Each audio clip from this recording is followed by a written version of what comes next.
신약성경 마가복음 14장 1절에서 12절 말씀입니다.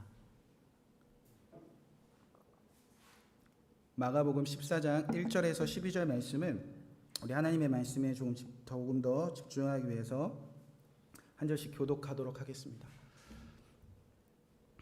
이틀이 지나면 유월절과 무교절이라 대제사장들과 서기관들이 예수를 흉계로 잡아 죽일 방도를 구하며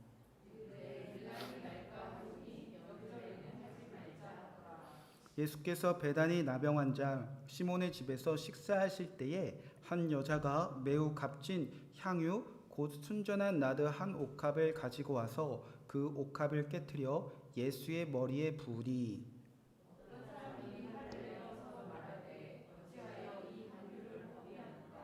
이 향유를 300데나리온 이상에 팔아 가난한 자들에게 줄 수 있었겠도다 하며 그 여자를 책망하는지라.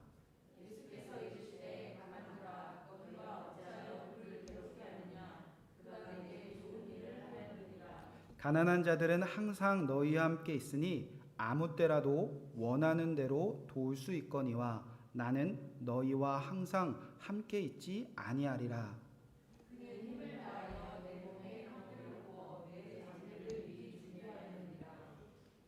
내가 진실로 너희에게 이르노니 온 천하에 어디서든지 복음이 전파되는 곳에는 이 여자가 행한 일도 말하여 그를 기억하리라 하시니라.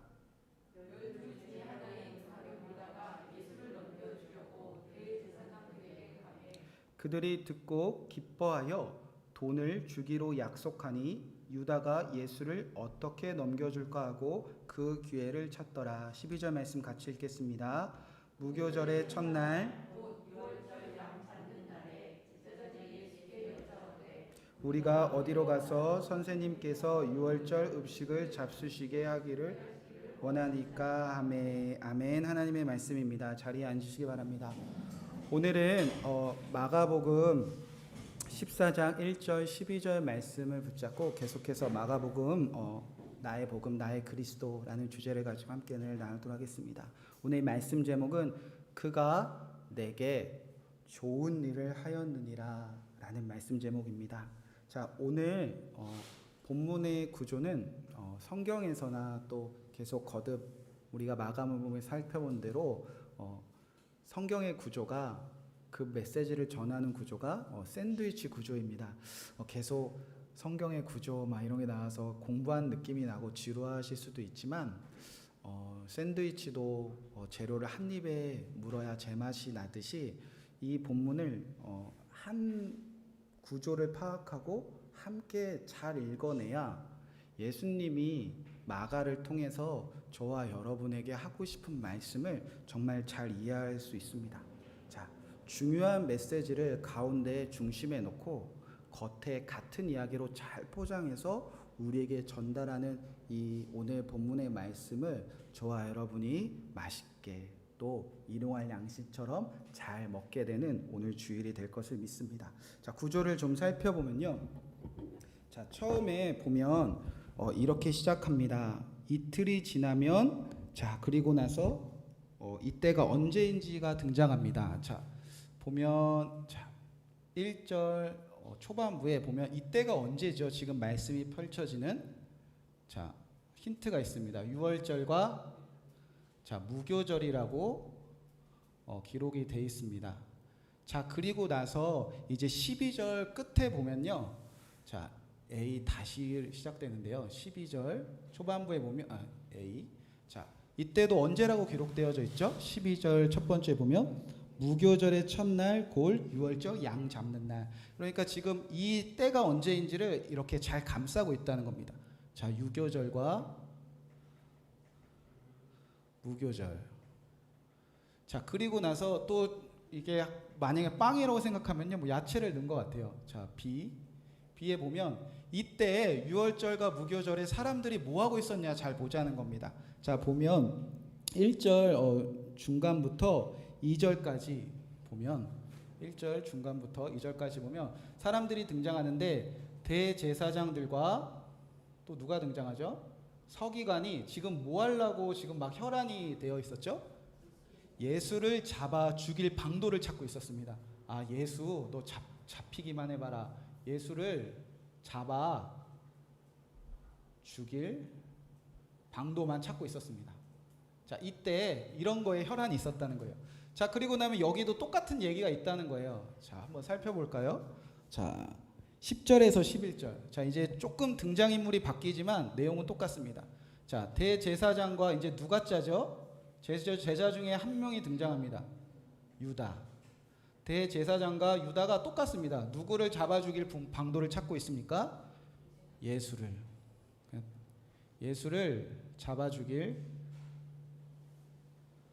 방도. 자, 그러고 나서 여러분이 정말 유명한 얘기죠. 이 중심에 어떤 여인의 이야기가 펼쳐지고 있죠? 한 여인이, 자, 이름이 있습니까 없습니까? 자, 이름이 없는 한 여인이 무엇을 깨트리죠? 향유, 옥합. 향유라고 쓸게요. 옥합은 상자니까. 향유를 깨트려 누구에게 붓습니까? 예수께, 자, 기름 붓는 사건이 펼쳐집니다. 자, 여러분, 유월절과 무교절은 따로 떨어진 날이 아니라 유월절을 기점으로 다음 날부터 무교절을 정해진 기간으로 지킵니다. 여러분들, 유월절이 무슨 날이죠? 하나님이 어린 양의 피로 이스라엘 백성을 구원한 날입니다. 하나님이 칠판이 하나님이 어린 양의 피로 구원한 날. 자, 이거를 기념하는 날이에요. 자, 그리고 나서 무교절에는 특징이 있는데 첫 번째로는 무교병을 먹고 두 번째로는 쓴나물을 먹습니다. 그래서 이 기간 동안은 무교병과 쓴나물을 먹는데, 자, 무교병은 예를 들어서 이런 얘기입니다. 왜 먹냐면 그냥 빵을 만드는 게 아니라 밀가루를 반죽한 다음에 누룩을 넣습니다. 그래서 밀가루 반죽을 숙성시키는 기간이 필요합니다. 그리고 나서 얼마 기간 동안 시간이 지난 후에 빵을 만들어야 이렇게 부푼 빵을 만들 수 있지 않습니까? 근데 누룩을 넣지 않는 무교병을 먹는다는 것은 이런 반죽할 시간도 없고요, 반죽을 기다릴 시간도 없고요, 그리고 누룩을 넣을 시간도 없다는 거예요. 그러니까 하나님의 백성들이 400년 넘게 애굽에서 종살이를 하다가 그날에 구원받을 그날을 준비할 시간도 없이 챙길 시간도 없이 그날의 구원은 지체 없이 신속하게 임한 것을 임합니다. 그러니까 빵 만들 시간이 어디 있겠어? 하나님이 빨리 구원받으러 빨리 나가자, 탈출하자. 그러니까 챙길 시간도 없이 그냥 구원이 신속하게 임했다는 겁니다. 그러니까 구원이 신속하게 임했고요. 그 다음에 쓴나물을 먹는다는 거는, 자, 어떤 뜻이냐면 구원받기 전에 삶을 잊어먹지 말라는 거예요. 당신들이 하나님의 어린 양의 피로 신속하게 지체 없이 구원받기 전에 쓴나물을 먹었던 그 구원받기 전의 삶, 얼마나 썼습니까? 400년 동안 바로 그 거짓된 왕의 죄된 삶의 종살이를 하면서 하나님께 부르짖어도 아무런 응답이 없던 그 쓴 시절, 그 쓰디쓴 인생, 하나님 만나기 전에 인생 잃어버리지 말자. 그렇게 유월절과 무교절을 지켜야 됐다는 겁니다. 그러니까 이런 배경이 지금 앞뒤로 깔려 있는 거예요. 자, 그렇다면 여러분, 적어도 이스라엘 백성들이라면, 그리고 적어도 유월절 무교절 날 성전에 다 모인 사람들이라면, 적어도 새신자 말고 대제사장, 서기관, 이런 종교 지도자들, 그리고 신앙 꽤나 했다는 사람들, 집사님, 권사님, 장로님, 목사님과 같은 사람들, 성경 꽤나 읽었다는 사람들, 성경의 말씀대로 산다고 꽤나 애쓰는 사람들이라면 적어도 이날에는 하나님의 어린 양의 피로 내가 구원받았다, 얼마나 신속하고 얼마나 쓰디쓰게 살았는데 나를 신속하게 구원했다, 이런 감격에 취해 있어야 되는데, 이날에 그 성전에 모여있는 사람들은 다 지금 뭐하고 있었다는 거죠? 하나님의 어린 양 피 관심 없어요. 예수를 잡아 죽일 방도만 다 찾고 있었다는 겁니다. 하나님이 다시 이 사람들을 구원하기 위해서 다시 어린 양의 피를 구원하시려고 보내셨는데, 대제사장과 어린 서기관들은 구원 관심 없어요. 예수님을 통해서 이루어질 그 나라 관심 없어요. 예수님 오기 전에 자기들이 얼마나 비참한 인생을 살고 있는지 관심 없어요.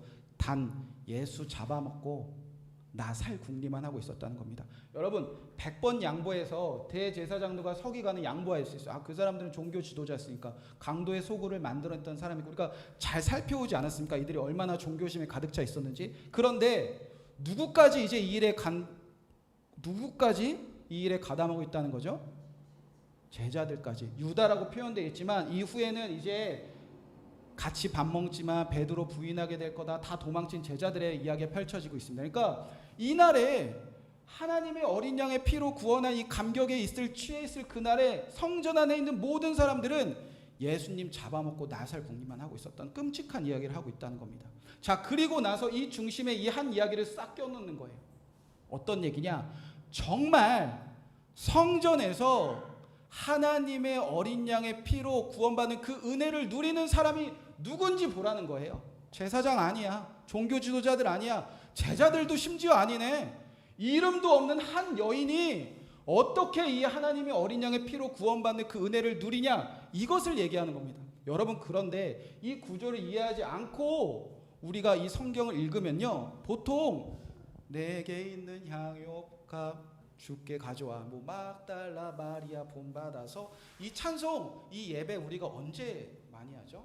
헌신 예배 때, 여성교회 헌신 예배, 뭐 성전 봉헌 예배, 뭐 장로님, 권사님, 집사님 취임 예배 때. 그래서 마치 300데나리온이나 되는 그 귀한 향유를 깨트려 하나님께 드린 그 사람 보면서 우리도 좀 찔림 받자, 우리도 무언가 귀한 것 좀 깨트려서 하나님께 바치자, 이런 헌신을 강조하는 본문에만 쓰일 때가 많이 있다는 겁니다. 물론 100% 틀린 것은 아니지만 뚝 떨어뜨려 놓고 이것만 읽었기 때문에 그렇게 자꾸 오류가 있는 거지, 정말 예수님이 말씀하고 싶은 내용은요, 헌신이 아니에요. 믿음을 얘기하는 겁니다.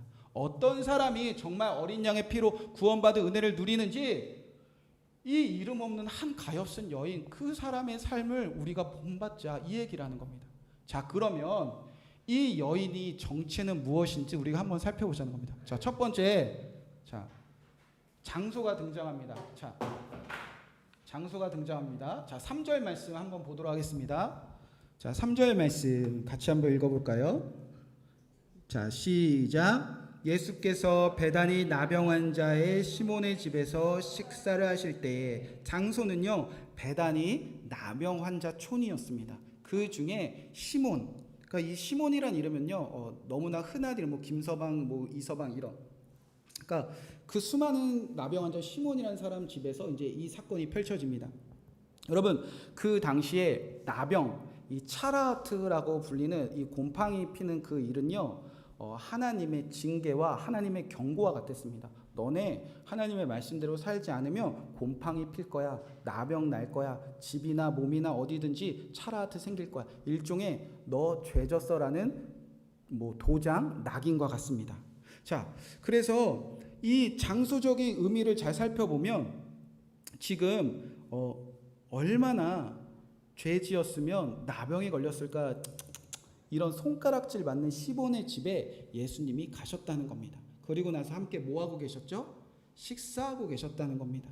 자, 유대인들은요, 누군가 자기를 집으로 초대해서 식사하는 것에 대단한 큰 의미를 부여하고 있습니다. 여러분, 함께 밥 먹는 사이를 뭐라고 부르죠? 식구라고 부르잖아요. 저와 밥 먹어보신 분들, 여러분 식구가 되셨습니까? 우리랑 좀 개념이 달라요. 이 사람들은요, 집으로 초대해서 함께 밥 먹는다면 너와 나는 이제 형제야, 자매야, 한 가족이야, 피를 나눌 거야, 너가 전쟁을 하면 나는 지구까지 쫓아가 널 도와줄 거야, 완전 이렇게 가족, 형제, 식구가 되는 것을 의미합니다. 그래서 누군가 집으로 초대해서 식사를 베푼다는 것은요, 축제와 잔치와 같았어요. 자, 모두가 죄인이라고 손가락질 받는 나병 환자 집에, 그 시몬의 집에 예수님이 찾아오셔서 함께 식사를 한다. 이게 어떤 영적인 의미를 갖고 있냐면, 첫 번째, 나병 환자였던 시몬이 다 깨끗함에 고침을 받았다는 겁니다. 즉, 이 시몬은 나병에서 깨끗함을 받았고, 모든 사람들이 저 사람 죄에서 구원받았다, 이것을 증명하는 사건입니다. 자, 두 번째, 예수님이 그와 식사를 함께 했다는 건 이제 죄에서 구원받은 사람들이 어떻게 살아가는 것을 보여주는 거예요. 마치 죄가 많은 우리가 전능하신 하나님과 마주 앉아서 식사하는 천국 잔치에 초대된 사람들이 되었다는 겁니다. 그러니까 시몬의 삶이 완전히 뒤집어졌어요. 손가락질 받던 사람이 죄에서 구원받아 하나님과 그 동등한 예수 그리스도 함께 마주 앉아서 식사하는 천국 잔치의 주인공이 되었다는 겁니다. 그러니까 장소가 단순히 시몬의 집을 위한 것이 아니라 자, 죄인이 구원받은 천국 잔치. 자, 죄인이 구원받은 천국 잔치에 자, 이제 누가 등장하죠? 한 여인이 등장합니다. 이 여인 초대받았습니까? 초대받지 못했습니까? 초대받지 못했습니다. 자, 초대받지 못한 한 여인이 등장합니다. 자, 이 여인이 왜 등장했을까? 자, 말씀을 계속 한번 읽어보겠습니다. 3절 말씀입니다. 자, 시작. 예수께서 베다니 나병 환자 시몬의 집에서 매우 값진 향유 순전한 나드 한 옥합을 가지고 와서 그 옥합을 깨트려 예수의 머리에 부으니. 자, 죄에서 구원받은 자가 하나님의 아들과 천국 잔치를 벌이는 그곳에 초대받지 못한 한 여인이 찾아왔습니다. 그리고 나서 값비싼 향유를 꺼내어 그 향유를 깨트려서 예수님의 머리에 기름을 부었다는 겁니다. 자, 예수님은 복음이 전파되는 곳마다 이 여인이 한 일을 기억하라, 말해라라고 말씀하셨습니다. 아주 중요하게 여기셨다는 거죠. 그래서 사복음서에 동일하게 이 이야기가 다 등장을 합니다. 관점에 따라서 또 시각에 따라서 조금씩 다르지만 주님께서 다 말하라고 해서 복음서마다 다 이야기하고 있다는 겁니다. 여러분, 그토록 중요한 여인이라면 누군지 좀 가르쳐주면 좋잖아요. 베드로, 바울, 모세 이름 딱 써주면 좋겠는데 성경은요, 이 여인의 이름을 밝히지 않고 있다는 겁니다. 이 마가복음 한 16장 정도 넘어가면 이제 이 여인이 막달라 마리아일 거야 라는 좀 힌트 정도 제공을 하고요. 마태복음에서도 여인의 이름을 밝히지 않습니다. 누가복음에서도 여인의 이름을 밝히지 않습니다. 요한복음에서도 이름을 마리아라고 밝히고 있지만 이 마리아는 영이 순이 이런 흔하디 흔한 그런 이름입니다. 자, 그러니까 이 여자에 대한 이름을 노골적으로 알기를 원치 않으셨다는 겁니다. 그런데 중요한 것은 성경에 이 여자에 대한 소문들은 가득합니다. 찬송 중에 값비싼 마리아 본받아서 이런 찬송 있잖아요. 마태복음 16장에 보면 이 여인에 대한 소문을 이렇게 슬쩍 흘려줍니다. 자, 말씀 한번 찾아보겠습니다. 마가복음 16장 9절 말씀 화면 띄워드릴게요. 자, 제가 읽겠습니다. 이름은 없지만 이 여인은 어떤 여인이었는가? 자, 예수께서 안식 후 첫날 이른 아침에 살아내신 후 전에 무엇을 들었다고 표현하고 있습니까? 7 귀신 들렸던 여인이었대.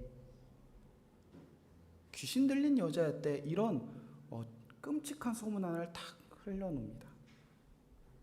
귀신 들렸다는 건요, 죄인이란 뜻이에요. 누군지는 모르는데 이름은 밝히지 않는데 그 여자 소문이 많아. 죄인이었대. 이런 소문 하나. 자, 그리고 누가복음에서는 좀 더 노골적으로 표현합니다. 누가복음 7장 37절 말씀 띄워드리겠습니다.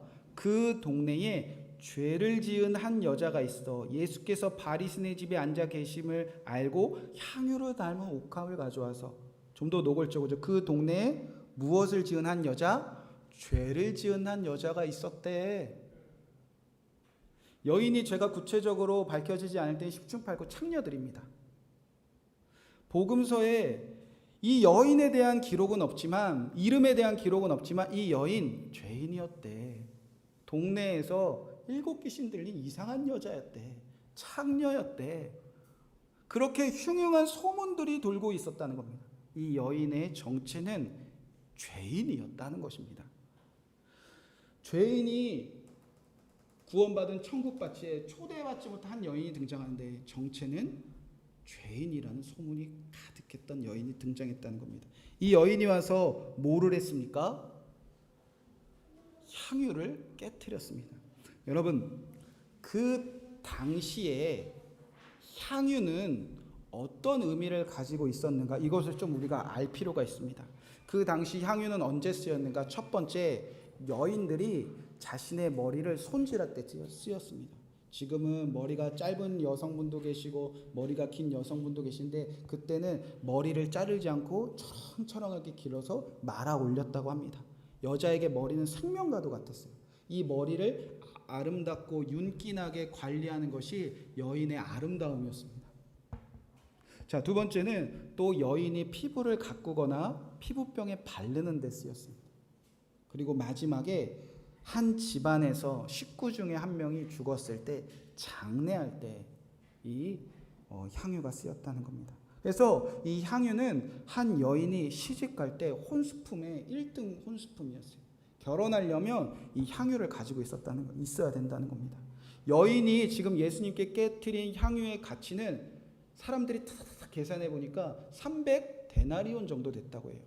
그 당시에 하루 일할 품삯이 하루 종일 일하면 1데나리온 정도 받았다고 합니다. 그러니까 유대인들이니까 안식일을 제외하고 한 300일 꼬박꼬박 다 일한 1년치 봉급을 다 모아야 여러분 300데나리온.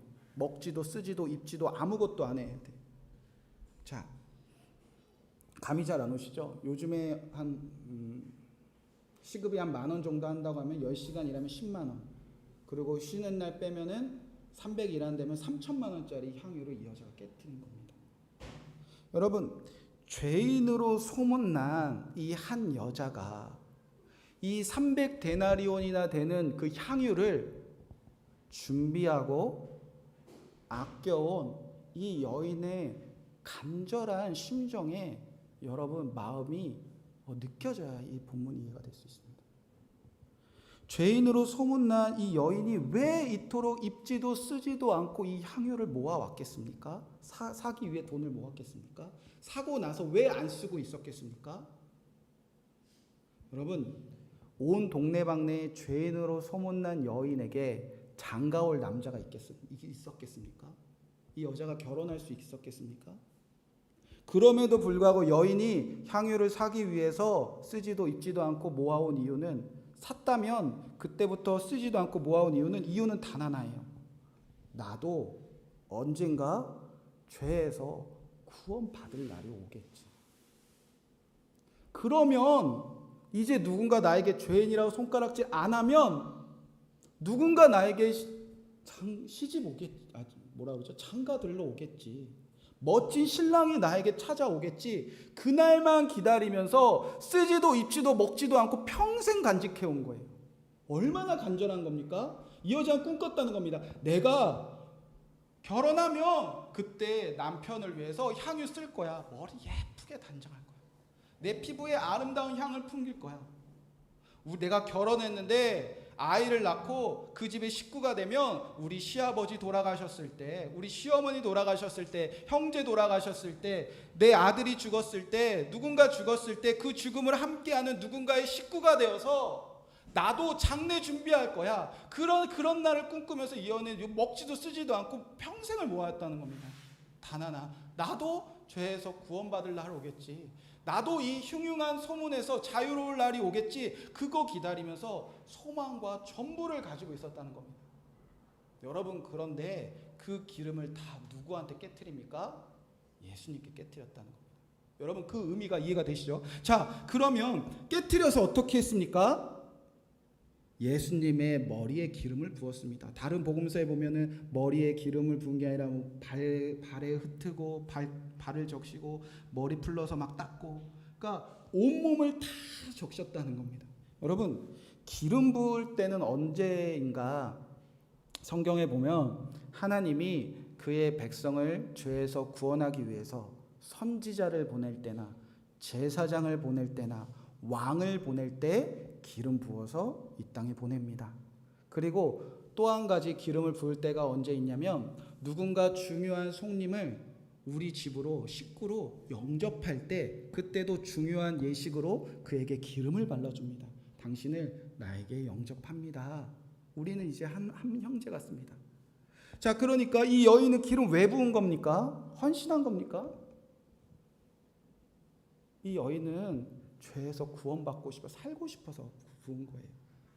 평생을 누가 나를 이 죄에서 구원해 줄까? 평생을 지긋지긋하게 사람들에게 죄의 손가락든 발에 잡는 자리에서 나를 누가 살려줄까? 기다려도 아무 소망 없는 그 여인이 지금 누구에게 그 소망과 그 전부를 다 걸었다는 겁니까? 바로 예수님입니다. 다 예수님 나살 잡아먹고 나살 준비만 하는데 이 사람은 예수님은 나의 그리스도 되십니다. 그것에 전부를 걸었다는 겁니다. 그리스도 자체가 기름 부음 받은 자라는 뜻 아닙니까? 이분은 나를 죄에서 구원할 자입니다. 그것에 자신의 삶을 다 걸었다는 겁니다. 이분을 나의 구주로 영접합니다. 이것에 자기의 몸과 마음과 그날 모든 인생을 다 걸어냈다는 겁니다. 여러분, 그게 머리에 기름 부은 뜻입니다. 제가 평생을 목사님의 아들로 살아왔습니다. 그리고 짧지만 목회자로 살아오면서 헌금 많이 하시는 분들 참 많이 봤습니다. 헌신 많이 하시는 분들 참 많이 봤습니다. 봉사 많이 하시는 분들 참 많이 봤습니다. 땅 팔아서 집 팔아서 헌금하고 11조하고 자녀를 위해서 다 드리고 남편을 위해서 다 드리고 부모 위해서 다 드리고 사업에서 다 드리고 건강을 위해서 다 드리고 내가 조금 잘 살기 위해서 예수님 잡아먹고 나 사는 일에 다 드리는 사람들은 너무나 많이 봤습니다. 여러분, 기쁘고 감사한 일이고 이런 일들도 주님께서 원하십니다. 그런데 정작 교회에서 예수님의 제자들이라는 사람들에게 나는 정말 지독한 죄인입니다. 그래서 나를 죄에서 구원하실 그리스도는 예수님밖에 없습니다. 그분을 나의 구주로 영접합니다. 이것에 전부를 다 드리는 사람들은요, 여러분, 찾기 너무나 힘든 세상이 되었다는 겁니다. 그런 성전이 되어버린 모습이 지금도 반복되고 있다는 겁니다. 여러분, 그분을 나의 그리스도, 그분을 영접합니다. 이게 복음 아닙니까? 그 십자가 복음에 그 예수 그리스도의 전부를 내어드리고 전부를 거는 사람, 그 인생을 다 거는 사람, 그 사람 찾기가 왜 이렇게 힘든 세상이 되어버렸죠? 여러분, 우리가 예수님 왜 믿습니까? 모든 것 다 지우고 하나 남는다면 예수님 믿고 죄에서 구원받기 위해서 우리가 예수님 믿는 거 아닙니까? 여러분, 그게 복음입니다. 다른 복음을 말하지 않으셨습니다. 그런데 성경 속에 어떤 사람들의 관심, 오늘 수많은 교회 안에 어떤 사람들의 관심은 다 어디를 향하고 있습니까? 4절 5절 말씀 보시기 바랍니다. 어떤 사람들이 화를 내어 서로 말하되 어찌하여 이 향유를 낭비하는가, 허비하는가. 이 향유를 300데나리온 이상에 팔아 가난한 자들에게 줄 수 있겠도다 하며 그 여자를 책망하는도다. 어떤 사람들이 다 화를 냈다는 겁니다. 같은 사건을 다른 복음서에 살펴보면요, 마태복음에는 제자들이 분개했다고 써 있어요. 그리고 누가복음에는 조금 전에 죄에서 구원받은 이 천국잔치의 주인공이었던 시몬이 화냈다고 기록되어져 있어요. 요한복음에서는 콕 집어서 제자들 중에 가룟 유다가 이 여인에게 화냈다고 기록되어져 있어요. 결국 그 천국잔치집에 초대받지 못한 한 여인과 이 여인이 그리스도입니다로 고백한 예수 그리스도를 빼고 다 이 여인에게 화내고 짜증내고 있었다는 겁니다. 여러분, 왜 그렇게 그들이 짜증낼까? 계산해봤더니 저거 300데나리온이나 될 텐데 300데나리온이면 가난한 자 도와주는 게 옳은 일인데 그것 때문에 화내고 있었다는 겁니다. 여러분, 질문입니다. 지금 이 여자를 책망하는 제자들이나 가룟 유다나 시몬이 저거 허비했어 라고 가난한 사람 도와줘야 돼 라고 화내는 것은 옳은 일입니까? 틀린 일입니까?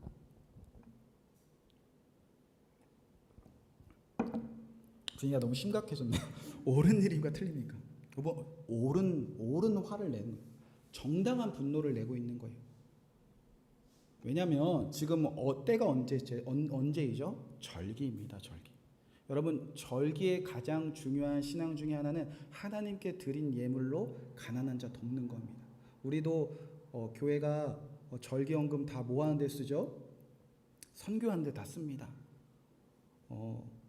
정말 내일 일은 나는 몰라요. 그런 교회지만 선교하는데 전액 다 쓰는 이유는 성경에 그것이 옳다고 써있기 때문입니다. 그러니까 지금 이곳에 모여있는 유교절 목요에 모여있는 저 종교 지도자가 서기관 제자들은 다 알았어요. 6월절에는 우리가 무언가 가진 거 있다면 이것을 다른 것에 허비하지 말고 이날만큼은 가난한 사람들 도와야 돼. 그러니까 재정적으로 가난하기보다는 마음이 가난한 사람. 다 절기에 하나님 구원한 거 감사해야 되는 날인데 이것에 동참하지 못한 사람들 살리는데 우리 재정 써야 돼. 우리 돈 써야 돼. 다른 데 쓸 거 이때라도 좀 아껴야 돼. 먹을 거 아끼고 쓸 거 아껴야 돼. 이게 옳아라는 생각이 갖고 이 여자에게 화내는 거, 이 여자에게 분노하는 거 성경적으로 옳은 분노와 옳은 화를 내고 있다는 겁니다. 자, 그렇게 지금 이 성경 속의 사람들은요, 옳다 틀리다 이것에 마음 다 뺏기느라 이 여인이 정말 왜 왔는지 무엇을 간절히 원하는지 보지 못했다는 겁니다. 그런데 딱 한 사람만, 딱 한 분만 이 여인의 마음을 아시죠. 그가 누구입니까? 예수 그리스도입니다. 예수 그리스도는 옳다 틀리다 라고 대답하지 않으시고 그 여인의 마음을 모든 사람에게 이렇게 알려주십니다. 6절 말씀 함께 읽겠습니다. 자, 시작. 예수께서 이르시되 가만두라. 너희가 어찌하여 그를 괴롭게 하느냐. 그가 내게 좋은 일을 하였다. 여러분 성경의 단어 하나하나 놓치지 말고 잘 읽어보시면 다 옳아 틀리다 틀렸어 화낼 때 예수님은 옳다 틀리다라고 대답하지 않고 이 여자가 내게 무슨 일 했다라고 대답하십니까? 좋은 일 했다. 가만 좀 냅둬. 저 여인 괴롭게 하지 마. 저 여인 오늘 이곳에서 좋은 일 한 딱 한 사람이야. 이 좋은 일은 무엇인가? 헬라어로 칼로스라는 단어가 쓰이는데 아름답다, 선하다, 참 좋다라는 뜻입니다. 옳다 틀리다가 아니라 이 여인 아름다운 일 했잖아. 이 여인 선한 일 했잖아. 가장 좋은 일 했잖아. 여러분 성경에서 아름답다 선하다가 한 번도 아니라 연곱어서 하나님이 사용하실 때가 있습니다. 그때가 언제냐? 천지를 창조하실 때입니다. 하나님께서 천지를 창조하실 때 보기 좋았더라. 여기서 좋았더라가 토브라는 단어가 쓰이는데 이 히브리어 단어가 아름답다, 선하다, 참 좋구나라는 뜻입니다. 하나님께서 무언가 창조하실 때마다 말씀대로 무언가 찰지만 아름답구나, 아름답구나, 참 좋구나, 참. 그리고 나서 가장 흥분하시면서 심히 아름답구나라고 말씀하신 존재가 누구입니까? 사람이었습니다. 그때 그 여인, 그 하나님께서 창조하신 그 아담과 하와가 창조하자마자 뭐 헌신했습니까? 뭘 깨트려 드려서 아름답다고 했습니까? 하나님이 지으신 형상 그대로 아무런 죄가 없는 그 상태를 하나님은 아름답다라고 말씀하셨다는 겁니다. 그러니까 이 여인이 한 행동은 무엇이죠? 나 같은 이 소문 많은 죄인이 예수님이 나를 구원하실 수 있습니다. 예수님을 영접합니다. 라는 그 믿음의 고백으로 하나님의 형상을 회복된 죄에서 너무나 깨끗해지는 그 아름다운 일을 행했기 때문에 주님께서 칭찬받았다는 겁니다. 이 여자 이제 선한 모습이 되었어. 죄에서 깨끗하신 아름다운 모습이 되는 일을 했잖아. 그 일에 하나님을 주목하라는 겁니다. 자, 그 일은 어떻게 이루어집니까? 예수님의 어린 양의 피로 이루어집니다. 그래서 예수님이 이렇게 말씀하십니다. 8절입니다. 그는 힘을 다하여 내 몸에 향유를 부어 내 장례를 미리 준비하였느니라. 죄인으로 소문난 여인이 힘을 다해서 향유를 깨트립니다. 그리고 당신은 그리스도입니다. 당신을 구주로 영접합니다. 당신만 나를 죄에서 구원하실 수 있습니다. 그 모든 일을 예수님의 십자가의 죽음으로 이루어 주실 것을 이 여인은 정말 믿었다는 것입니다. 그 장례라면 그 십자가의 죽음을 통해서 나 같은 사람도 하나님의 형상 회복할 수 있어. 그것에 전부를 건 여인을 하나님은 아름답구나 라고 말씀해 주셨다는 겁니다. 우리가 주목하지 않지만 예수님은 유언과 같은 말씀을 하십니다. 9절 말씀에 내가 진실로 너희에게 이르노니 온 천하에 어디서든지 복음이 전파되는 곳에는 이 여자가 행한 일도 말하여 그를 기억하라. 복음을 말하고 계신다는 겁니다. 헌신이 아니라 복음입니다. 복음이 전파되는 곳에서 이 여자로 말하여 그를 기억하라. 이름 없는 한 여인, 전에는 제여이지만 천국잔치에 참여하고 싶어서 자신의 전부를 다 깨뜨려 당신은 그리스도, 나를 영접합니다. 당신의 십자가의 죽음으로 나도 이제 거룩한 신부가 될 수 있습니다 라는 것을 정말 믿는 그 여인을 하나님께서는 다 복음이 전파되는 것보다 이런 사람들의 이야기가 가득할 거라 말씀하셨습니다. 여러분, 복음이 무엇입니까? 여러분에게 정말 기쁜 소식이 무엇입니까? 오늘 저와 여러분은 어떤 소식을 듣기 위하여 이 교회에 모여 있습니까? 건강한 거, 사업 잘 되는 거, 내 금쪽 같은 아들이 잘 되는 거, 부동산 가격이 오르는 거, 성공하는 거, 명예를 얻는 거, 교회가 성장하는 거, 유명해지는 거, 부자 되는 거 다 좋습니다. 주님은 여러분에게 그것을 주실 수 있는 능력이 계십니다. 그러나 예수님 잡아먹고 나 살고 싶은 마음만 가득했던 우리가 다 지우고 나서 정말 이 예수님 앞에 섰을 때 그래도 이 고백 하나는 있어야 되잖아요. 나 같은 죄인도 예수님이 구원하신 거 믿습니다. 그런 한 여인 지금 찾고 계시다는 겁니다. 그 성전 안에서, 그 유월절, 그 수많은 민족들 안에서 그 일을 이루신 예수님이 정말 여러분에게 소망이시고 여러분에게 전부이십니까? 여러분, 하나님이 이런 한 사람 찾고 계세요. 교회에서도, 가정에서도, 직장에서도, 이 나라에서도. 누구누구 유명한 목사, 누구누구 유명한 성도, 누구누구 이름 유명한 사람 절대 필요 없어요. 여러분이 드릴까 말까 고민하는 300데나리온 그런 거 깨트리는 거 예수님 관심 없어요. 주님의 관심은 정말 예수님이 나 같은 죄인을 구원하셨습니다. 저 십자가에서 죽으신 예수님이 나를 구원하셨습니다. 그거에 인생 전부 걸 수 있는 한 사람이라면 온 세상, 온 곳에 복음을 전파하며 이런 여인들로 세상을 다 뒤집어 내시겠다는 거예요. 여러분 잘 생각해 보세요. 여러분이 다 가져도요, 여러분의 가정에서 남편 하나 죄 세상에 다 드러나면 그 가정 다 무너지지 않습니까? 자녀들에게 아무리 다 쏟아부어도 엄마가 죄인으로 온 동네방네 다 소문나면 그 가정 다 무너지는 건 아닙니까? 그 죄를 누가 다 깨끗하게 하신다는 거죠? 어린 양 예수 그리스도입니다. 하나님이 원하시는 단 한 사람 되시기를 주님의로 간절히 축원의 말씀을 드립니다. 사도 바울처럼 오호라, 이 사망에서 누가 나를 건져낼까? 정말 죄에 대해서 절망하고 죄 가운데 있는 나에게서 절망하고 정말 죄에서 구원받고 싶어 몸부림을 짓고 그래서 예수님이 소망이고 그 예수님께 나의 전부를 깨트리는 그런 한 사람.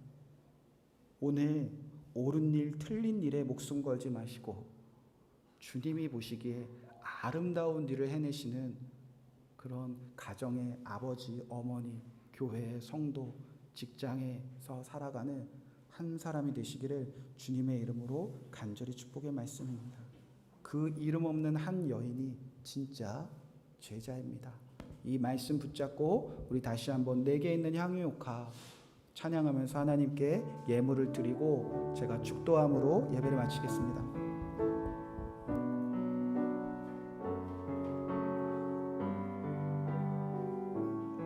내게 있는 향유효카, 내게 있는 향유효카 주께 가져와 그 발 아래 입 맞추고 그 발 위에 입 맞추고 깨트리 나를 위해 십자가에 달리신 그 발 나를 위해 십자가에 달리시 그 발 흘린 피로 나의 죄를 흘린 피로 피로 나의 죄를 대속하셨네. 나를 위해 십자가에, 나를 위해 십자가에 달리신 그 말, 흘린 피로 나의 죄를 대속하셨네. 하나님, 오늘 이 어린 양의 피로 구원하기 원하는 그때에 우리 마음에 이 여인의 마음이 부어지기 원합니다. 정말 지독한 죄인으로 절망한 기억이 있습니다. 정말 죄에서 구원받고 싶은데 어찌할 바를 몰랐습니다. 그런데 예수님이 나에게 찾아오셨습니다. 그 예수님께 나의 인생을 다 깨트려 드리고 그 예수님을 구주로 영접하는 일에 온 마음을 다 드렸던 이 여인의 간절한 마음을 회복시켜 주시옵소서. 나 같은 죄인이 살아가고 있습니다. 나 같은 죄인이 심판받지 않고 멸망받지 않고 천국잔치에 참여하게 하실 그 예수님께 우리의 전부를 깨어드리는 그런 한 여인이 되게 하여 주시옵소서. 죄가 사함받는 것이 얼마나 축복인지, 죄에서 노임받는 것이 얼마나 기쁨인지, 그것이 얼마나 우리에게 참 소망이 되는지, 아버지, 복음이 전파되는 것보다 이 한 여인의 행한 일이, 그 아름다운 일이 전파되는 것처럼 오늘 그 교회에 모인 성도들이 아름다운 일, 선한 일, 예수님을 믿고 구원받은 일에 그 인생을 다 거는 아버지 한 여인의 삶을 살게 하여 주시옵소서. 하나님, 옥합을 깨트려 주님께 드리는 마음으로 헌금을 드립니다. 잘 살고 싶은 마음, 더 가지고 싶은 마음, 안 드리면 벌 받을까봐 벌벌 떠는 그런 마음이 아니라 나 같은 죄인을 용서하실 그분이 구주이시기에 아버지 이 사실을 모르는 한 영혼을 살리기 위한 마음으로 주님께 아낌없이 깨어드리는 기름 붓는 마음으로 아버지 예물을 드리게 하여 주시옵소서. 이제는 우리 주 예수 그리스도의 십자가의 은혜와 그 아들 아낌없이 보내신 하나님의 놀라우신 사랑하심과 성령의 교통하심이, 예수님은 그리스도입니다. 예수님 나의 전부이십니다. 예수님 믿고 나는 구원받았습니다. 그 믿음의 고백을 드리는 성도님들과 그 가정 위에, 그 자녀들 위에 지금부터 영원토록 함께 하시기를 간절히 축원하옵나이다. 아멘.